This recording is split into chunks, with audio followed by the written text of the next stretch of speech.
let's continue doing examples applying the fundamental theorem of calculus.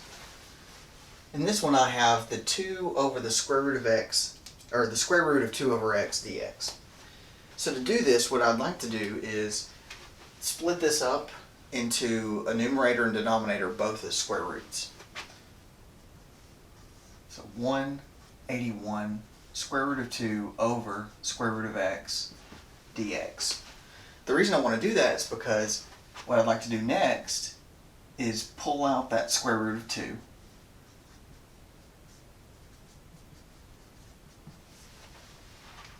Then what I'd like to do is say, okay, well the square root, that's like x to the 1/2.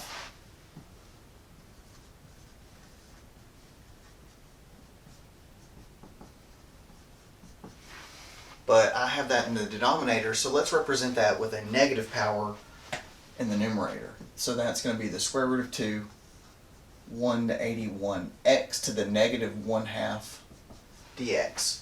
So now what we can do is we can apply the power rule. We can say we're going to add 1 to the power and then divide by that new power. So we have square root of 2. Again, I'm going to use the left bracket since I have a constant on the outside. X to the 1/2 over 1/2 from 1 to 81. So instead of dividing by 1/2, that's like multiplying by 2.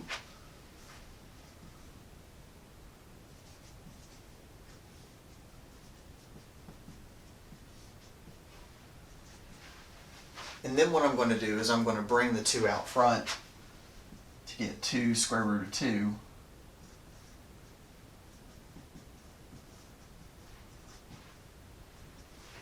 and remember the x to the 1/2 is the square root. So that's 2 root 2 square root of x from 1 to 81.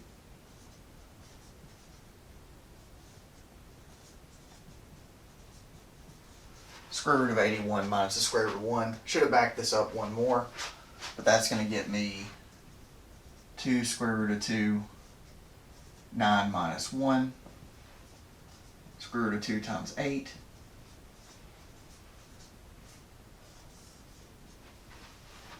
Which is 16 square root of 2. Alright, so now that I have that, let's move on to the next one. I have x minus the square root of x over 5. Oh, so what I don't have here, what you should never forget, and I totally did, is dx, right? We don't want to forget our dx's because otherwise that's a nonsensical integral. So anyway, this looks a little complicated, but what we want to do is split this thing up into 2 fractions.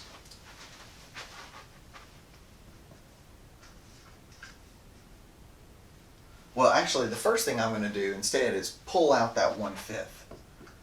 1/5 x minus the square root of x dx.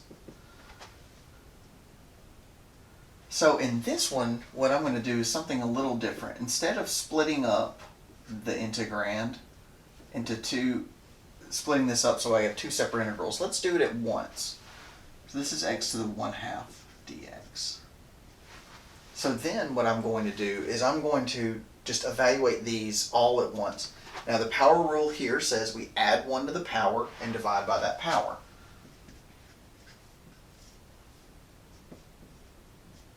So that's x squared over 2.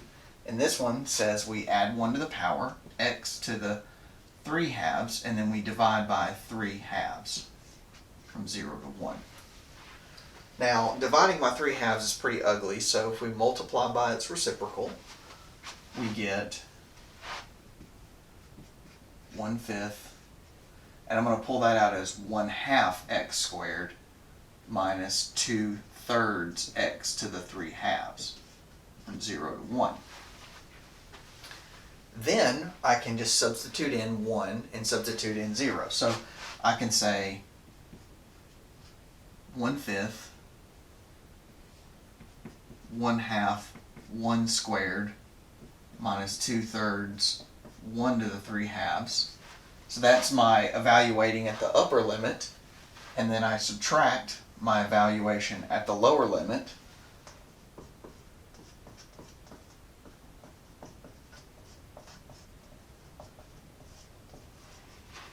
Now, if you remember, 1 to any power is just 1, and 0 to a power is 0. So I end up with 1/5 times 1/2 minus 2/3. Right? Those sort of evaporate, and this totally vanishes. So 1/3, 1/2 minus 2/3 is 3/6 minus 4/6, which is negative 1/6. So your answer is negative 1 over 30. So that's how you do that one. You could pull that out. Now you could have split this up into 2 separate integrals. That would be perfectly fine. You could have split this up into x over 5 minus the square root of x over 5, and then once you did that, you could also, there's any number of ways to get there, but generally speaking, I think this is probably the safest. Now this one's tricky. We have an absolute value of 2x minus 5. So we need to figure out how to get rid of this absolute value. And you might say, well, just throw it away. Well, that's not really true. We need to figure out when what's inside here is positive, we can get rid of it.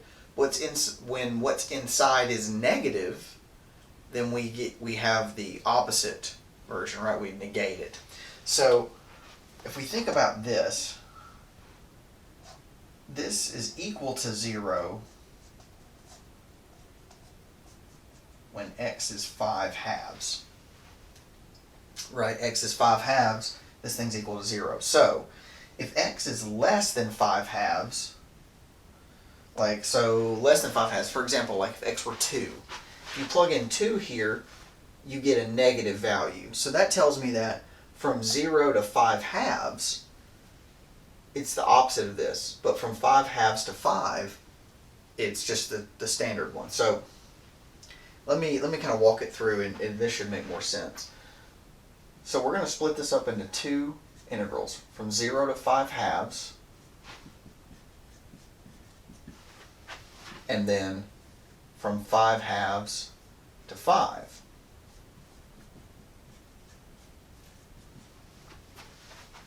But then, in this particular case, this is going to be the negative version. So it's going to be 0 to 5/2 negative 2x minus 5. But over here, it's going to be just the positive version. So I'm going to go ahead and pull that negative out front, just to save space here. But the antiderivative will be the same for both of those. It's still going to be the antiderivative of 2x minus 5. So I get, in the first case, I get a negative.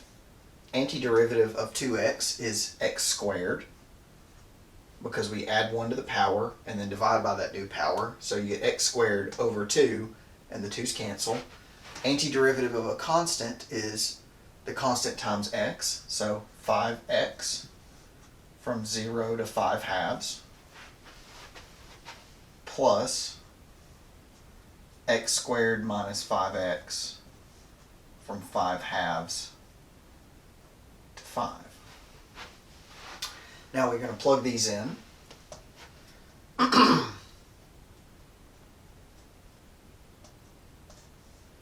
So when x is 5/2, so I'm going to kind of shortcut here because we're running out of board space.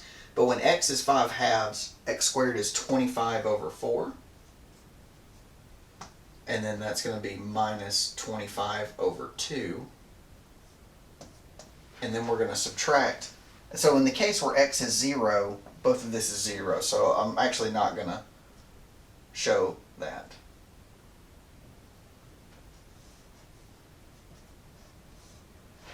Now, in the case where x is 5, we get 25 minus 25. So that's also 0. So you get 0 minus, well, we know what it is when x is 5/2. It's 25 over 4 minus 25 over 2. right? Because we just calculated it here.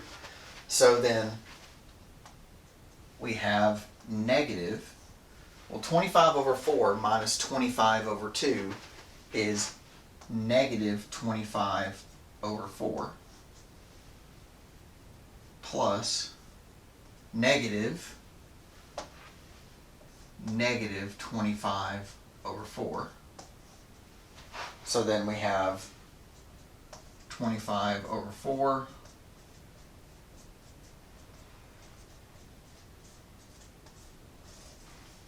getting us a total change of 25 over 2. 25 over 2. So that was probably not enough board space to really give it the justice it's needed, but walk yourself through that. Just plug these things in and see if you can't get the same answers.